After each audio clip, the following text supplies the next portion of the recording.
আমির আহলে সুন্নাতের কাছে আমার প্রশ্ন হলো, অধিকাংশ ক্ষেত্রেই এটি দেখা যায় রমজানে যারা তরুণ আছেন তারা তারাবি থেকে শুরু করে ফজর অর্থাৎ সেহরি পর্যন্ত সারা রাত খেলাধুলায় কাটিয়ে দেয়।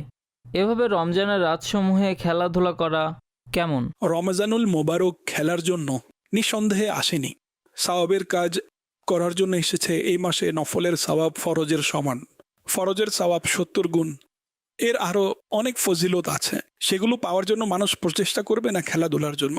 আর উদাসীনতায় দিন বা রাত অতিবাহিত করিয়েন না। এমন যুবকদের কাছে অনুরোধ হচ্ছে, খেলা উচিত নয়। এর ফলে যেসব ক্ষতি হয়ে থাকে তার মধ্যে একটি ক্ষতি হচ্ছে যারা ঘরে ইবাদত করে, মহিলারা ইবাদত করে, স্পষ্ট যে তাদের ডিস্টার্ব হয়ে থাকে এবং পেরেশানিও হয়ে থাকে। অতঃপর এমন হয় খেলার মধ্যে 4 মারলে 6 মারলে তালি ইত্যাদি বাজানো, শোরগোল করা।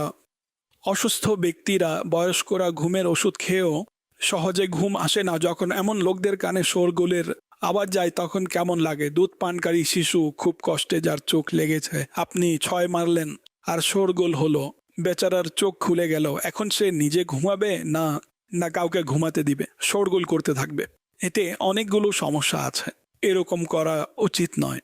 আমি তো যারা গলির মধ্যে নাত মাহফিল করে, ইকো সাউন্ড লাগায় অথবা সাউন্ড সিস্টেম, তারা মাইকে, অর্থাৎ আমি তাদেরকেও বুঝাই না, গলি এই কাজের জন্য নয়, মহল্লা এই কাজের জন্য নয়।